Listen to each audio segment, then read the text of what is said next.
so many moving parts in real estate. When you're looking at buying or selling a home, trying to choose a professional that you're going to work with, it's a lot. And it can be difficult to understand how to find the right people, as well as how to be the right person. I'm excited for today's guest. I'm actually very excited because this is one of the most knowledgeable brokers that I've met. Today on Sit Down with Sam, we're joined by Jeff Proctor, a staple in the Chicago real estate scene. He's been around for years, and today you're going to see exactly why. Talking about what's important, not just looking at the pretty sparkle finish on a property, but what's underneath the hood and why should that matter to you. If you want to know more about why that should matter, join us for the episode.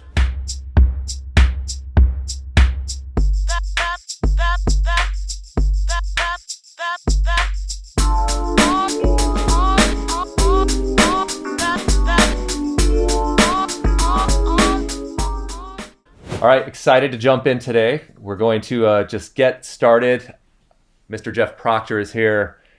Been in the industry for a long time, been a staple in the Chicago real estate industry, and I'm really excited to hear more about what he has to say, picking up on a conversation we had a few weeks ago. So, Jeff, thanks for joining us. Thank you. Yeah, why don't you, for those who don't know, why don't you go ahead and tell us a little bit about yourself and what's led you to where you're sitting right now? So I've been in the real estate market for 23 years in Chicago, mostly on the brokerage side. Now we're getting into some development investment stuff. So that's always fun and exciting, kind of a little change up. But the brokerage is really our key business. Started out representing developers. So did about 15 buildings downtown, mid-rise, high-rise, 3 flat, 6 flat stuff. All across the board, single family homes. So, and then that kind of transitioned into where we're at now, which is about a group of about 7 that I run and operate. And then we, since moving to Elmhurst, now we focus in on the city and then the western suburbs. Okay. So, yeah. So those developments that you're working on, that was like 2002, 2003? Yeah, so the first one was 2002, 2003, which was Printer Square in 400 unit kind of apartment conversion project, yeah. That's interesting. We followed a very similar path, 23 years in this business. And after, when I got in first year or two, I started focusing immediately on purchase business because I had no book of business. Yeah. Everyone around me was refinancing people like crazy because rates had dropped to 6%. Yeah, and that at the time was, a lot of people don't realize, was one of the biggest moves that we had seen in interest rates for homeowners, bigger than what we just went through actually. Yeah, and my first rate was 6.75. 6.75. Yeah, on a townhome in Wicker Park. And Wicker Park sounds pretty. I similar was to where we're at right now, that. Right? Well, yeah, exactly. Not too much, not too different from where we're at right now. No. I used to go around and I would find the building permits. Yeah. So I'd go up when a construction site would go up, and they'd have the permit, and I would take the developer's phone number off there. Oh yeah. And I would call them up and say, listen, I just want to see, what are you doing for your sales plan on this? Yeah. And it was amazing because no one was really doing this. No. So the conversations were easy, welcomed, and all you had to do is throw a few questions at them, and it was easy for me to come in and start to rep those developments. Yeah, for sure. How did you get started on the development side of things? Well, I was working with At, and truth be told, I was working 2 jobs for 2 years. And At presented me to be on the sales team of Printer Square, and that's kind of when I let go of my other job. And then, Thad and Mike have always had the developer relationships, and then that kind of spiraled into the next project. What was the other job? Got to ask. Huh? Can you tell us what the other job was? AT&T. AT&T? Yeah, I was a technical sales executive selling high bandwidth connections to trading firms. All right. Yeah. Well, he leveled up. He went from one sales to another form of sales that pays a little better. Well, truth be told, I started making more money in real estate, and then they wanted to move me from the downtown office at AT&T to the Schaumburg office, and I said no, and they said, we have to talk, and I said, no, we don't. I said, we're good to go, and I just moved on. So it's interesting talking about the development side. I mentioned earlier a conversation we had a few weeks ago, and it was interesting because we're sitting with a group of agents and we're talking a little bit about what's going on in the industry, some different things here and there. And it became very apparent to everyone in the room how much you knew about these developments. Like, you were educated. You don't just walk through the door and say, look at this pretty kitchen. Yeah, right? Correct. Like, is that something that, how did you get to a position where you became so well educated on the product, right? And why did you think that was important?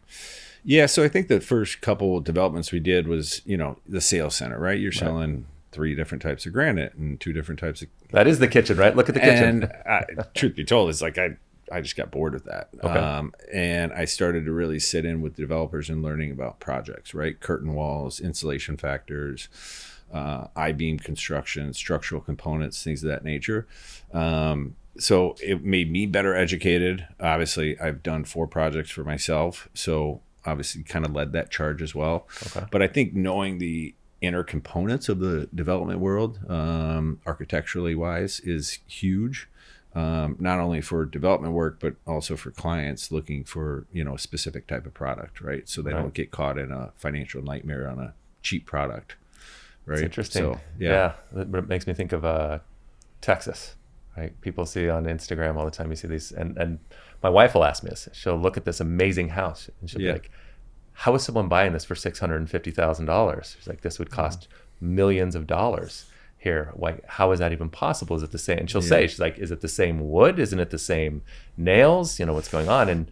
And I've Cheaper asked labor. someone there, and they say, besides cheap labor, they say you try to find a straight wall in the house. Yeah. Materials, defects, things of that nature. Sure. But putting that into our context, can you think of maybe a way that you've helped someone in the past where they avoided something that could have been a nightmare when it came to the construction? Oh yeah, for sure. I mean, there's developments that I wouldn't even touch in the city of Chicago personally, and you can see the quality of work. And that goes all the way down to single family home, condos. I mean, it's all across the board, right? We've done some commercial deals too, where you've walked in and you look at it and you go, there's no way I wouldn't touch this. I mean, it's just a difference of understanding, like, all right, you can get a window that has a 2-year warranty and you can get a window that has a 35-year warranty. You can get a roof that has a 5-year warranty. You can get a roof that has a 35-year warranty, right?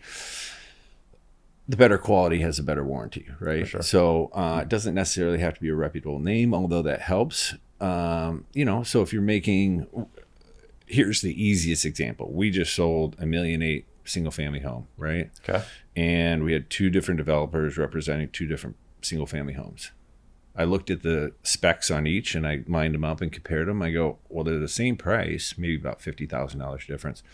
But this developer A has about $130,000 to $150,000 in better quality materials, right? Better roof, spray foam insulation, better window selection.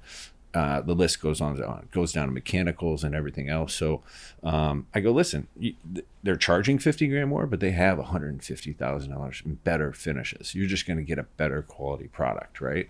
Which is going to save you more in the long run too, because the longevity of that. Correct. Right. The life of that actual home. Correct. That's amazing. Actually, I didn't think about that. And there's a lot of developers that will sell you a cheap product and try to expect the same amount. You just have to poke holes in that.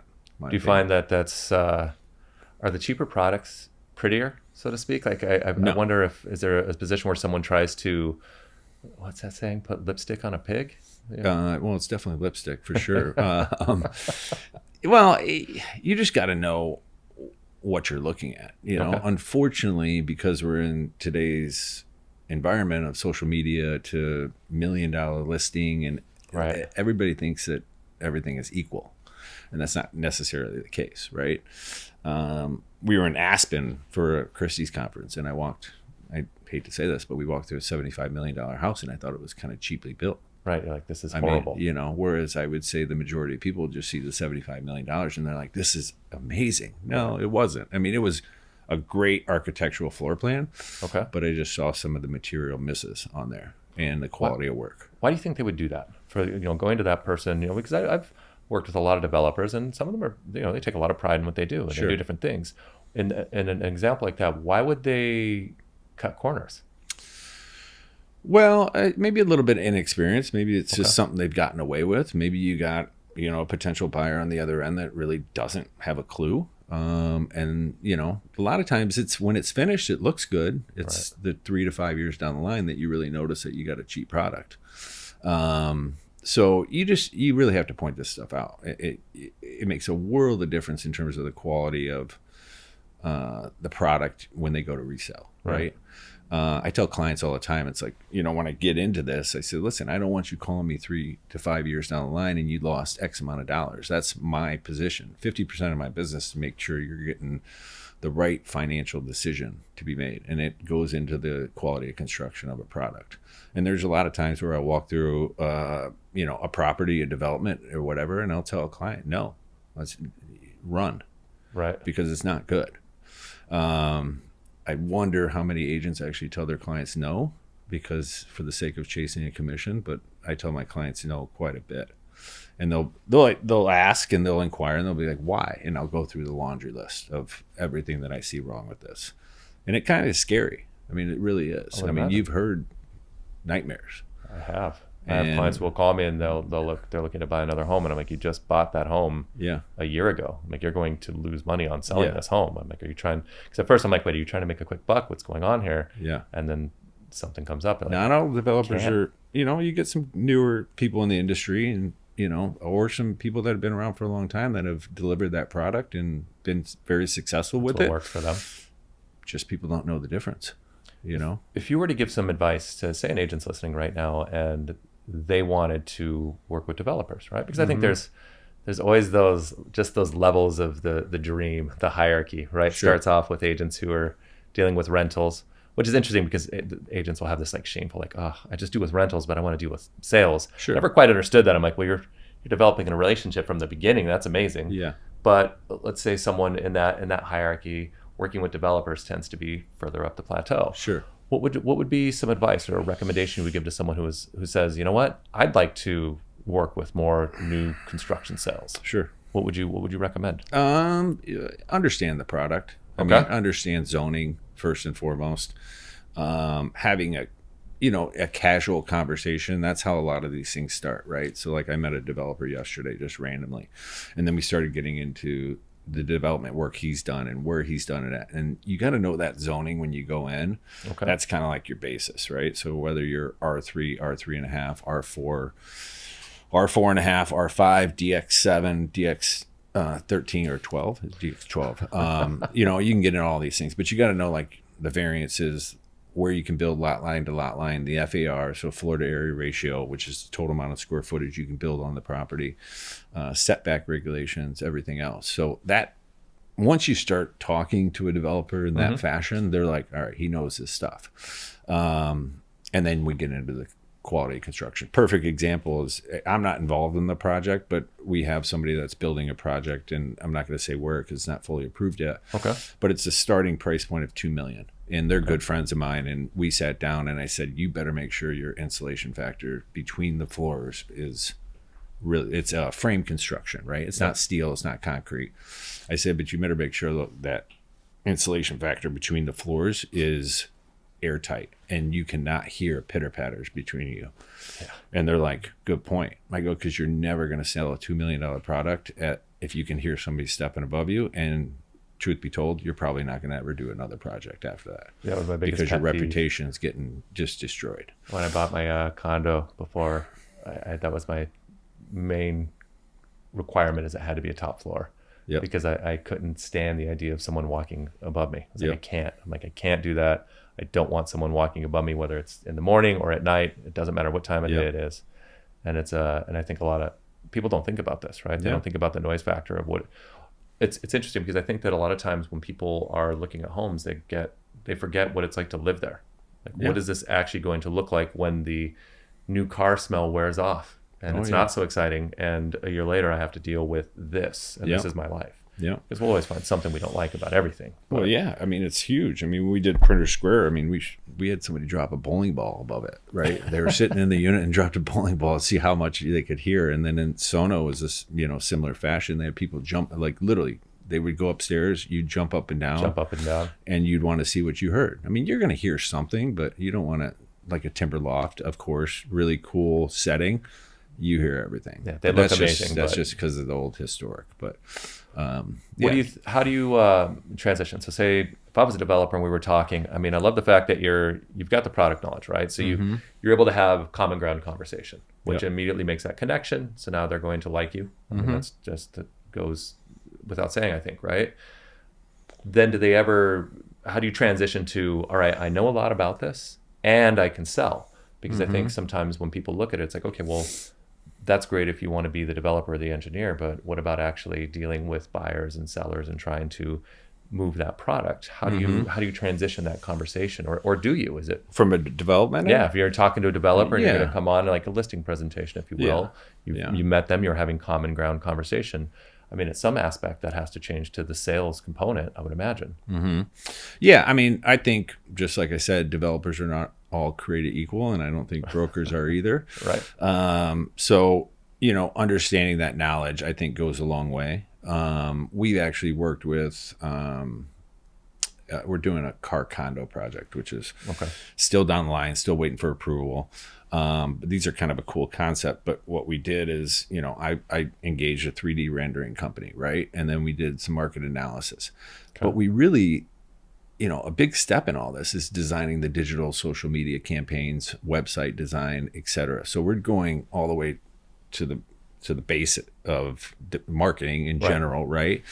And then getting to a level of sales, right? So you need to really know step 1 to step 100 in this process to properly market and sell these units, right? Okay. Pricing's always key as well.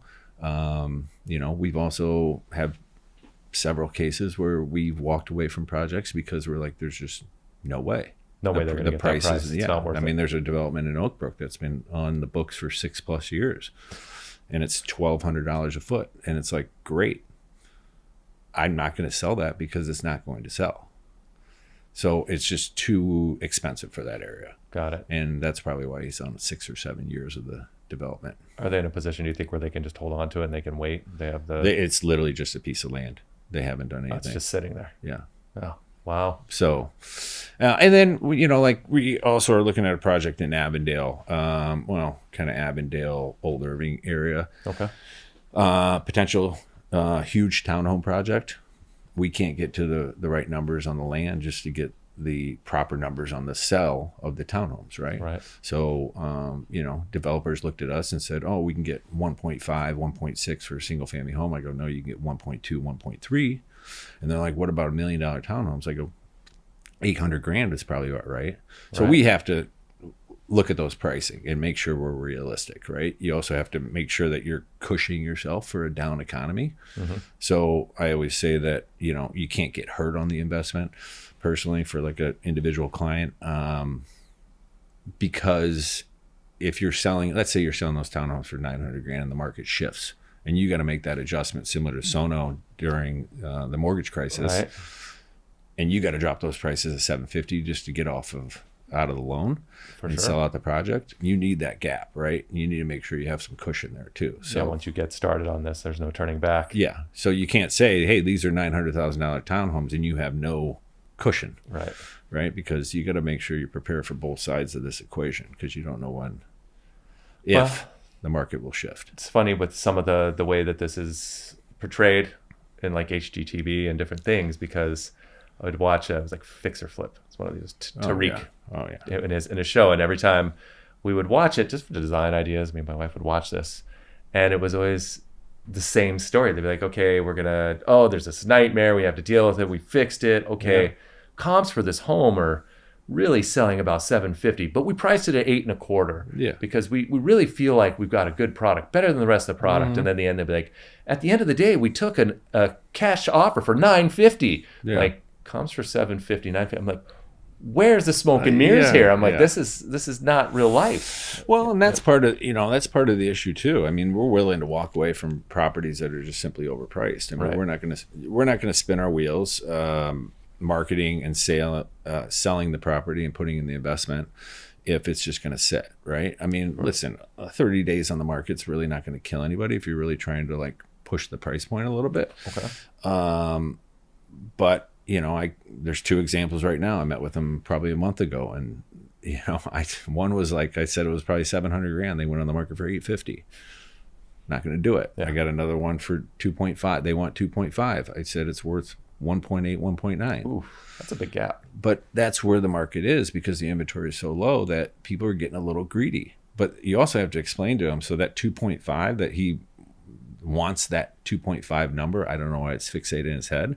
I said, listen, you're worth 1.9. If you ever got a 2 in front of it, run, right? Take it and run, because your property used to be worth 1.2, 1.3 prior to COVID. So don't get super greedy here, right?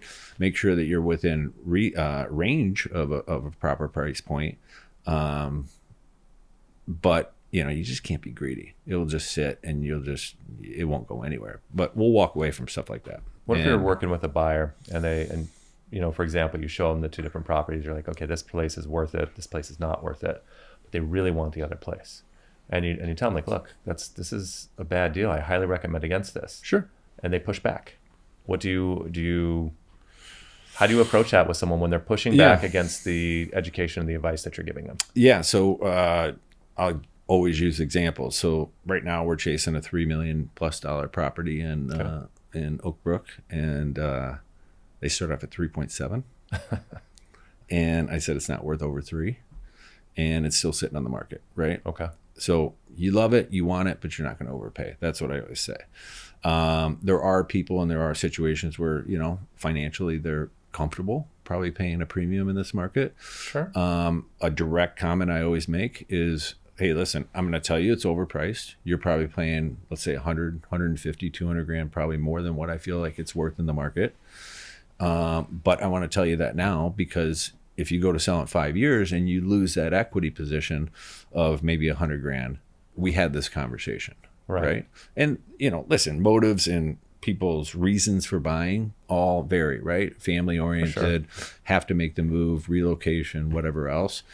I just want to make sure that we're on the same page going into this. And if, something should change down the line and they're losing a little bit of money on the deal, then we've had that conversation. I'm never going to oversell a property I don't think is worth it. Okay. Right. I want you to make sure you know where your numbers are at coming in, because I want that client back down the line. Right. Makes sense. So I had a client who had reached out. He wanted to refinance. This was last year.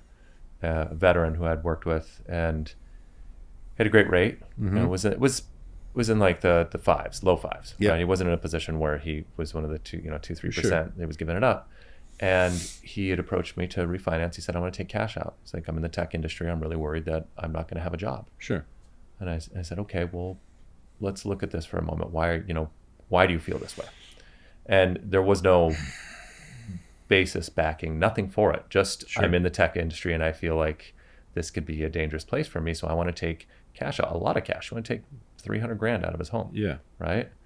And I told him, I said, I think this is a really bad idea. Sure. That instead, why don't we open up a line of credit for you? You can have that, even if you draw on the line of credit so that you have it for a rainy day, or you want to do whatever you need for it, at least now it's going to financially cost you a lot less money. Yeah. And we had the conversation, and he was like, I think you're right. Thank you so much. You saved me on this. I'm like, okay. And then a few weeks later, he calls me and says, hey, so could you take a look at this deal that I'm getting from Rocket? Because I don't think it's a good deal. And I'm just wondering if I should be doing this. Yeah. And he was going through the cash out refinance. Yeah. It was, it didn't matter what I told him in the information I'd given him. So then he sends it over to me. It was not a good deal. And I said, listen, this isn't a good deal. Here's what I can do for you. And then in my mind, I shifted, because I realized, I was like, okay, this is a good idea for him now, because he's losing sleep. Like, his quality of life is a problem. Like, so I helped him. I said, okay, I'm going to help you. I still stand by my original decision, because he kept asking me, do you think this is a good idea? Do you think this is a good idea? So I reframed it for him and said, listen, I think it's a good idea, but not for the reason you think it is. I said, I think this is a good idea because this is going to help you sleep at night. This is going to help you move past it. I said, I also think this is a good idea because if I don't, you're going to do this anyway, and it's going to cost you a lot of money. Yeah. It saved him like $18,000 on the transaction. Yeah. It was a fairly large VA transaction. Yeah. But it's interesting because sometimes you have the conversation, you try to help. Yeah. And then they still, if you're not going to do it, someone will. Yeah. And there's a lot of outside opinions that are probably, via social media or news outlets or whatever else, right? Or, parents or whatnot. I mean, somebody probably always has the better idea or more conviction in their comments. I've always just been of the case that the equity in my home is always going to remain in the home, meaning that I bought a townhome in Wicker Park, transitioned all that equity into a single family home in Wicker Park. Okay. Transitioned all that equity into a rehab project in Elmhurst. Transitioned that all into a new construction in Elmhurst. Okay. So at the end of the day, equity just keeps on growing. I learned my lesson probably from 2007 and 2010. 2010 was the nightmare of the housing market. And, I had significant equity in our house. And so, when we transitioned and moved to Elmhurst, we had money there instead of having no equity in your house and not making it a lot of money because the market was so decimated at the time. It's an interesting market at that time. Yeah. A lot of people got out. Yeah. That's funny. It's a good segue. You mentioned earlier, not everyone's as good at their job. Let's just put it that way. Yeah. Right. And going through and looking at that during the great, recession of housing, created by our industry, there was a lot of people who got out of this industry. Oh yeah. And then people get in. I saw an interesting video that was predicting the housing crash coming up, as people do, because that's what sells, right? Sure.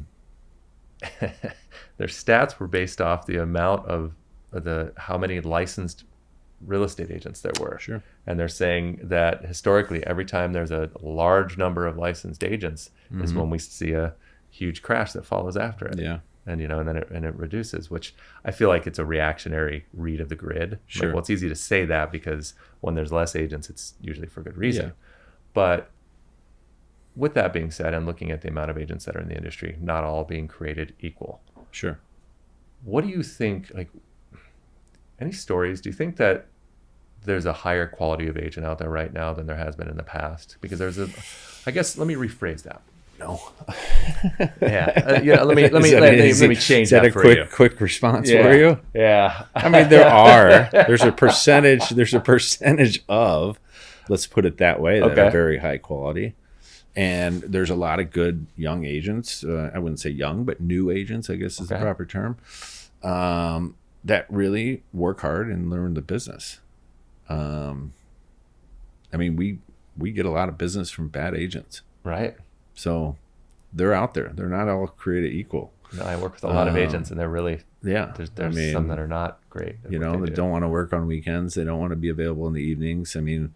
It's not a 9-to-5 job. Right. So, but just understanding, and like we talked about, construction and the ins and outs of the economy and the market and interest rates and financials is huge, right? You got to be able to talk very specifically on that, right? And find out what their position is. For sure. And what's the best result for them in terms of what their purchase is. Right? I'll find we see this in the lending side too as well. There's in social media, there's people, like for example, with social media, there are some people who are really good at social media, but they're not really good at the actual job. Right? Yeah. There's some lenders that are on social media. They're phenomenal on social media. I'm horrible at social media. Horrible, right? Well, a lot of the best agents and mortgage lenders who are actually good at what they do aren't very good at social media. Yeah. I've often struggled with that, to look at it, because I have a big push for social media and things.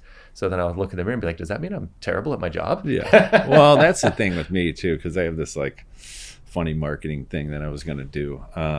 Because I just don't like it. I think it's a little fake to me, but you have to do it from a marketing standpoint, right? I think the whole social media side of the business is quite fake, because the majority of social media personalities that you see aren't producing a lot of real estate transactions. Right. Kind of fake it till you make it is what I always say with our business. And there's a lot of good ones too. I just never felt comfortable. And personally, I don't never feel comfortable, just because I'd rather be working and talking to my clients versus making, a cheesy social media reel. Yeah. That's why I like LinkedIn better. It's a little bit more professional. Okay. And then I pay a social media person to handle Instagram, Facebook, everything else. Because you have to have it. Yeah, you have to have it. Yeah, for sure. I imagine if you're taking a listing on, if you're on a listing presentation, if you're talking to someone about the property, I imagine more often than not, it has to come up. What are you going to do from a social media marketing perspective for this property? Which is interesting. Fake it till you make it. That's kind of the business. Tough in this industry. Yeah. Well, this is going all the way back to like just training in general, right? They don't train you about zoning. They don't train you about, FAR. They don't train you about quality of construction, materials, everything else. They train you on transaction and kind of the Tom Ferry style sale, right? There needs to be more training, right? Kind of my opinion, I love the commercial market in terms of the commercial brokerage, because when you come up in that ranks, you're getting paid a stipend. And you need to sit underneath somebody for 2 years. And if after that you're producing, you can go out on your own. But that 2 years is pretty important to learn the business. It's a period of where you're actually learning what you do. It's like, okay, if you had $2 million to invest, are you going to give it to the 22-year-old that just got his license in the financial investment field? Right. No, you're probably going to give it to the person that has a track record until they learn the business a little bit better. For sure. Right. It's as big of an investment as your 401k, as your, IRAs, things of that nature, that you need to make sure you're making the right, purchase decision. Why do you think there's that gap in the training and with whether it's not just newer agents, right? There's a lot of agents who've been around a long time who are not trained very well. Sure. I guess, and I'm not here bagging on agents, but, no, but at the same time, what do you think is the reason behind that? Why do you think there's less of a focus, or maybe not enough focus, I guess? Well, because, media. I mean, the media makes it look easy, right? Yeah, it does. Yeah. But I would say the majority of agents that start out, they're in and out in 6 months if they're not producing, right? And I always tell agents in the beginning, I go, it's going to be a year. And if we're in a down market, it's going to be 2 years. Like before they're actually making some money that they can support themselves with. Making significant money. Yeah. Right? Yeah, correct. Yeah, that's a tough one. Yeah. So, I don't know. It's unfortunate because I don't think a lot of the consumer really respects some of hey, you got the experience, and they'll still go. A great example is I had a client that was $2.2 million, and he had been talking to me for 2 years, and then he calls me. He's like, my brother just got his license, so I'm going with him. And I go, well, A, he doesn't even live in the area.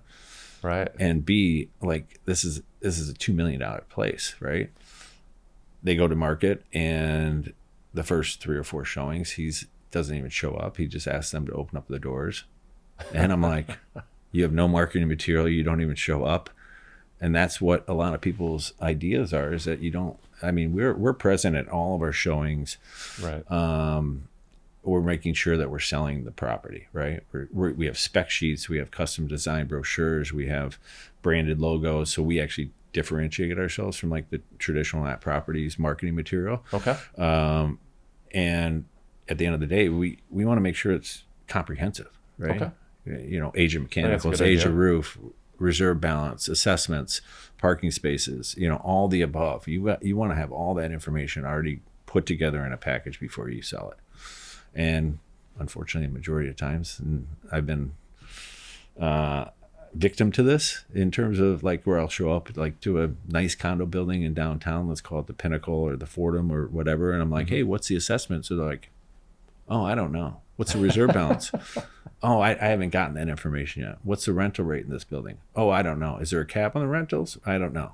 Like, it's poor business. It is. It's horrible. I had a hard time drawing the line on that when I got in the business, because there was this, it's a stigma, and it's been around for a long time. It's like this used car salesman approach. Mm-hmm. And, when someone says that, there's some very good used car salesmen out there, meaning they're probably very good at their job. Yeah. But I think it's just that identity when someone says, I think where it comes into, it's someone who's good at selling just to get the sale. Like they're really good at trying to convince someone they should do something that they want them to do. Chasing commissions. Right? Yeah, chasing commissions. Yeah. I'm going to sell you on this because that's what I need to do, rather than trying to take that educational aspect to help someone. Mm-hmm. They're not really trying to help someone, though I knew some people who they would do a tremendous amount of business for a short period of time. Yeah. Because they were really good at selling, and then once that reputation builds, once people see through you, you lose it pretty quick. Well, speaking of people, let's have some fun with this. And it's just, be honest. Like, like I said earlier, it's like you say no, right? Saying no to a client is huge, because I literally had some past client of mine that come out, and actually took him out to play golf, sold a $2.7 million house, and then downsized to a 1.8. But And he's like, that was the best thing you ever said to me, is no, like, you're not buying this. Right. He's like, I never heard anybody told me that, because you just have a lot of people chasing commissions. I mean, right? You calculate quickly. $2 million is 50 grand, right? I mean, it's, yeah. And once that, I hate to say it, some brokers in this world look at the 50, they don't look at the client, right? And you got to look at the client and the investment. Right. Focus on the business, do a good job, and the money will follow. You'll get, your reputation is everything, and you'll get that commission. Right. And it doesn't have to be in one or two. The first two you show them, it might be 20, it might be 30, it might be one. Who knows? What if it's the right one? Make sure you're advising them properly, consulting them properly. Yeah, that way they want to come back and play golf and talk about the next one. I mean, most of my clients are friends, and that's how my business works, is 100% referral, really. Right, they trust you. So it's, the years of experience and people referring them over and over, or using me again. I mean, I've had clients that have done, I think my best client probably done 8 transactions with me in 23 years. I'm about to approach my 50th transaction with a family. Oh, really? Yeah. And they were my first purchase that I ever closed. Yeah. And they, there's 9 siblings. There's a lot. That's there's a lot of them. I'm talking about one person. Yeah, this is one person. Yeah. They had, but the best, like, something that I try to be, grateful and think of this, because it was last year. I helped the daughter purchase. So her father was my first purchase transaction I had ever closed. And he knows this. I've told him this before, and his brothers, I've talked to him. And it was just interesting because at first when I talked to her about buying, I was like, I'm not that old.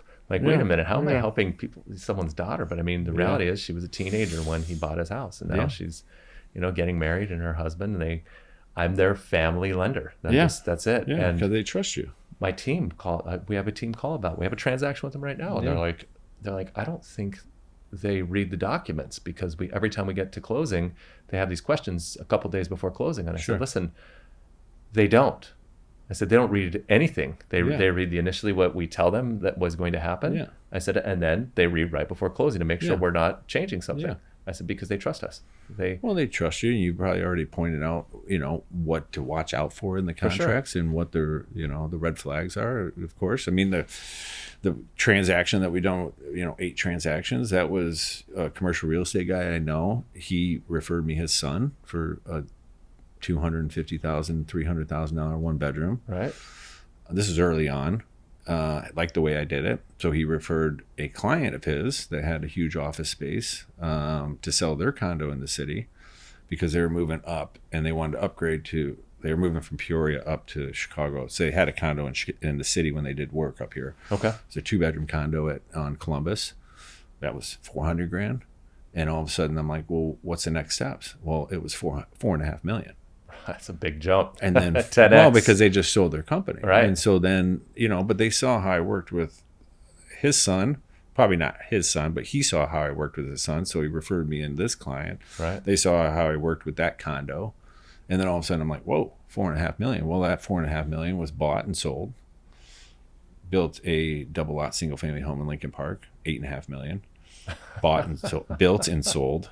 And then turned around. Now they're over on Lakeshore Drive at $6 million, and we've done transactions ever since. Based off that $250,000 condo.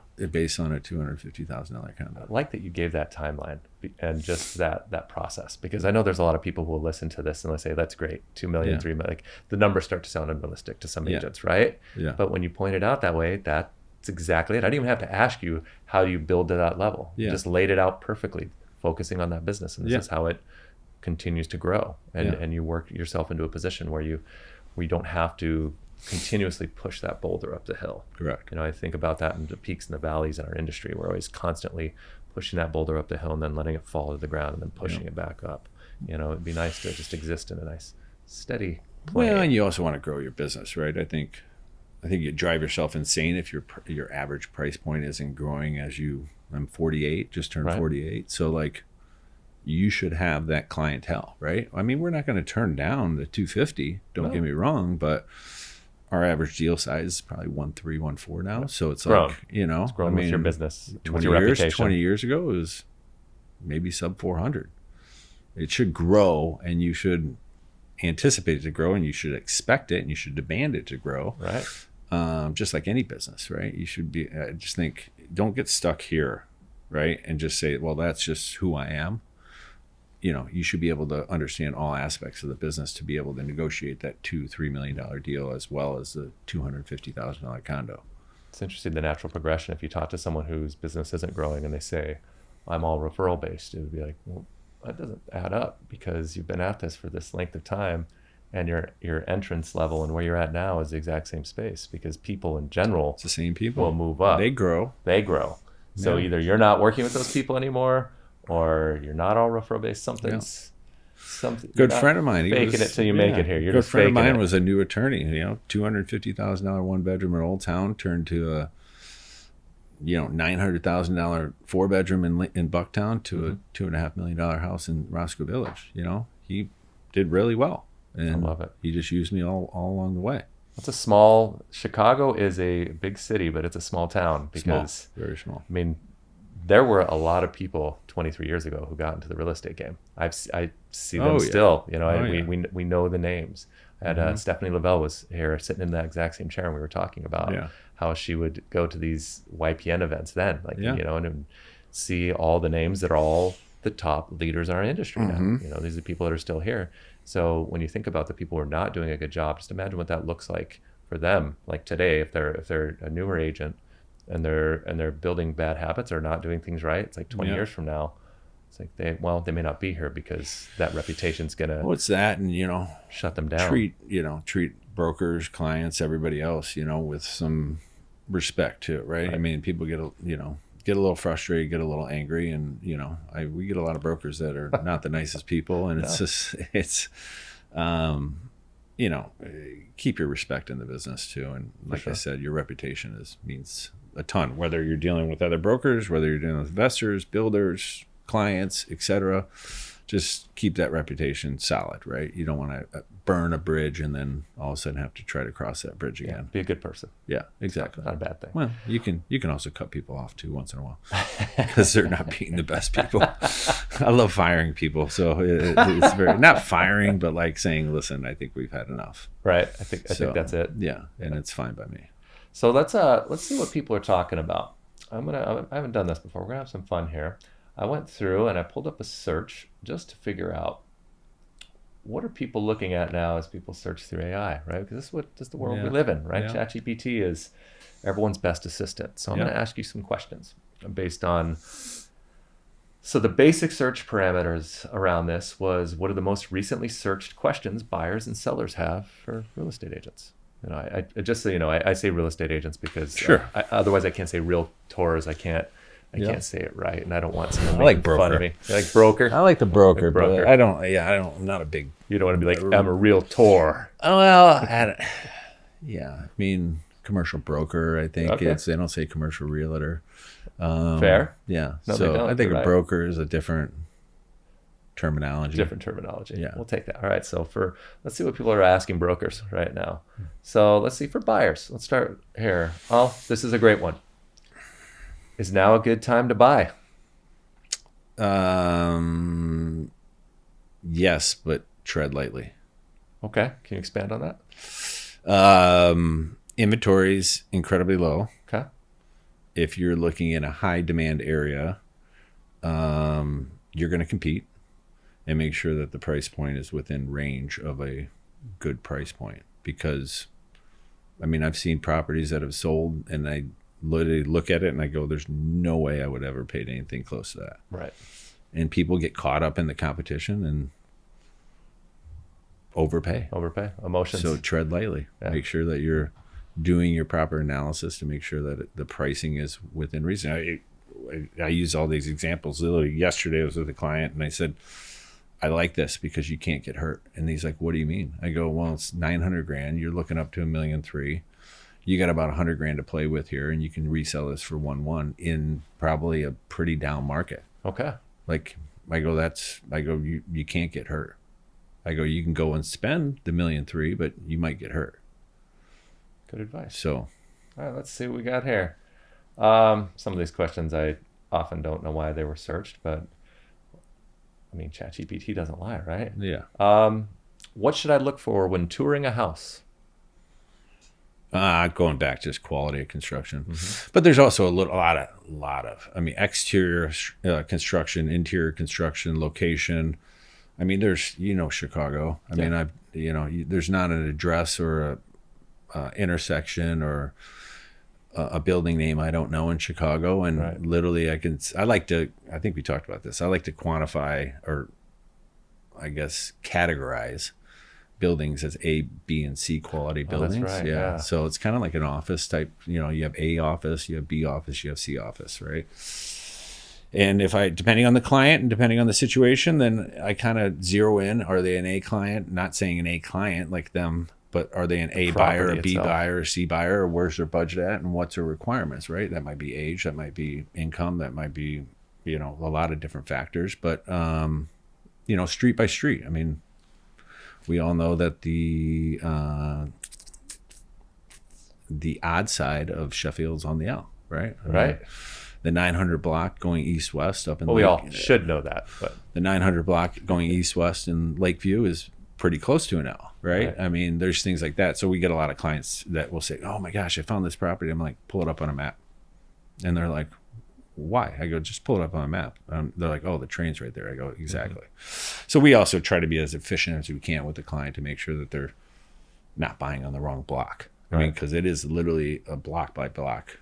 Even on the wrong side of the building. Even on the wrong side of the street, wrong side of the building, quality of construction.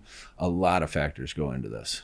This is a good one, actually, when we see this a lot. What kind of incentives or concessions are sellers offering right now? None.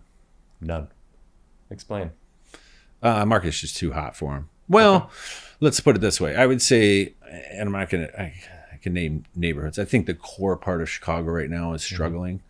Gold Coast, River North. Right. That's a lot of different reasons. I think a lot of people wanted to move to more of a neighborhood, right? You had that push out for the suburbs in the COVID era. Well, there's also a push into Lincoln Park, right? They were like, I want my own structure. They don't want to be in a condo building. And then I want to be in a neighborhood. Right. And then there's some concern downtown Chicago, of course, as you probably are well aware. Struggling. Yeah, it's been struggling to come back. At the end of the day, it's if you're in a high demand market, then you're not going to get a seller concession. I mean, that might flip. If you're in Gold Coast or River North, you might get a concession or two, right? Or if the client, the $3.7 million in Oak Brook, at some point I would expect a seller concession, although Oak Brook's a very hot market. But they keep that price high. Yeah. That's what I tell people too. Yeah. So, and there's also like new construction, especially single family homes. Like we get clients all the time. They're like, oh my gosh, how much can I get this for? And I'm like, well, really, realistically, this guy's building 5 other houses. He doesn't want to move off his price. Right. But let's look at what we can get put into the price. Right. Pergolas, audio, video, upgrades, floor plan changes, architectural changes, things of that nature. Expensive. So if you negotiate it within the deal and they're getting an extra 150 grand, but he sells at that price point because his next project depends on it, that's a win. I always loved when I was looking at homes and the agents would point out the landscaping and they'd be like, this is $400,000 in landscaping. Yeah. And I was like, you're smoking crack. What do you mean $400,000? Yeah. I didn't know what actually went into those costs. Yeah. I learned. Oh, I learned very quickly. Hardscapes and everything else. Yeah, hardscaping. You want that outdoor kitchen that's not there. It's not going to be cheap. Oh, we have this is on the other side. We had a buyer looking in the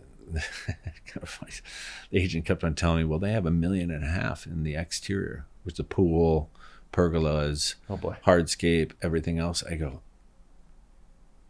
there's no way. I go, if they spend $1.5 million, I want to know who that guy is that put this in, because, and long story short, we had this argument with the other agent. I'm like, it's not $1.5 million. Right. Like you're trying to make this price point here because you're claiming it's $1.5 million. So then I call my other client who's getting a pool put in, very nice house, $5 million house. I say, can you send me your quote? He's like, what do you need that for? I go, I just want to have some verification. He sent me like a new pool house, new hardscape, new pool, all the features, 680 grand. Oh, wow. And I go, I don't know how in the world you'll ever spend $1.5 million on this exterior you're claiming is going to be $1.5 million.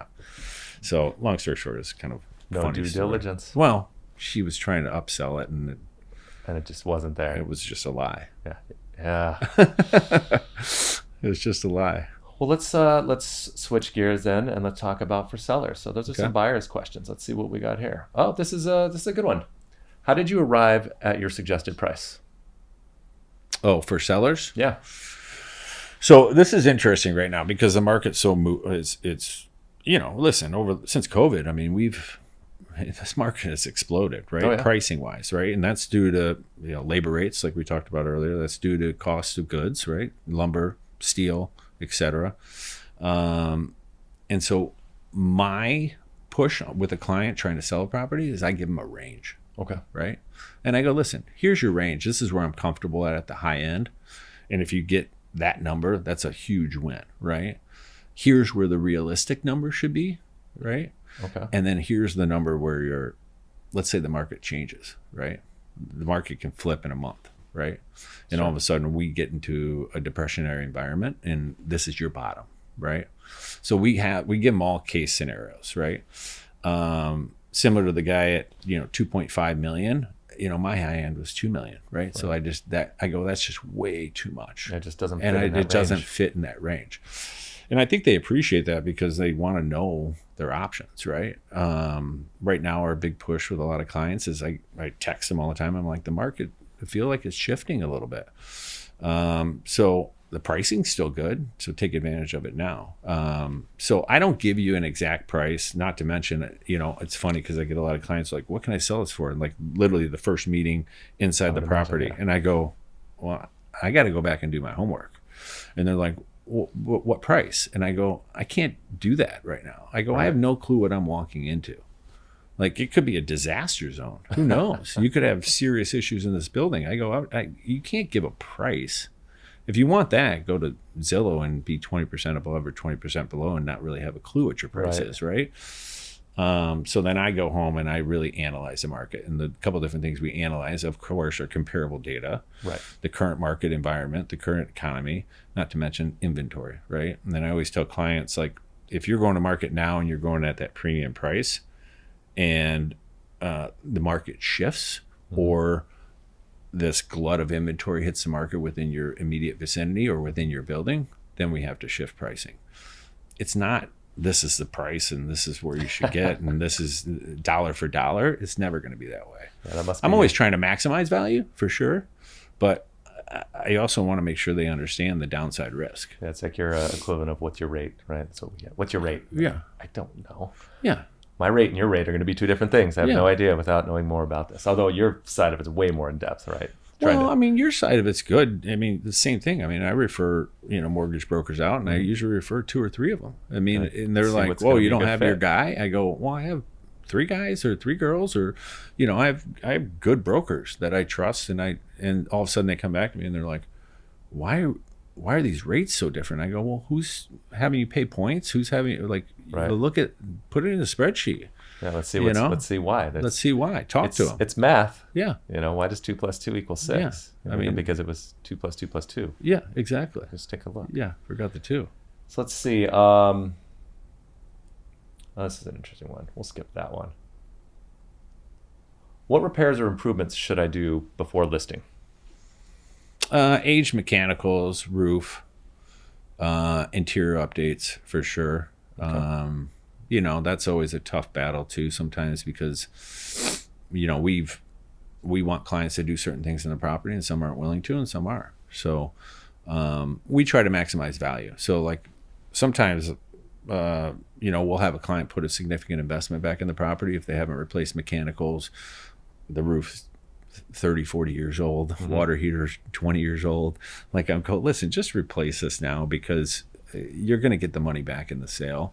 You don't want to have to go through the sale and then all of a sudden get hit on inspection items or kill a deal and go through this, 2 or 3 times until you figure out maybe I should have replaced it. As turnkey as the property can be in terms of finish, in terms of finish is the best for the sale. Maximize value, easier transaction, leaves no questions out there, right? I think when you have older mechanicals, some wear and tear on the property, whether that be floors, paint, caulking, etc., it just creates a little bit more hairy deal. And once you have those items, then the buyer's like, well, what else are they hiding, right? Yeah, for sure. But if you can take a property and it's picture perfect, no issues, literally maybe a loose handle for an inspection item, it's smooth sailing. It's just much easier for a transaction, and it maximizes your value. Well, there's no question that you know your stuff. And Jeff, I really appreciate you sharing this with us. I hope that everyone took a ton of value from this. There was a lot of really great stuff in there. And we'll have to have you back. There's so much more we can cover. Thank you for joining us. Thank you. Appreciate it. All right. Cool.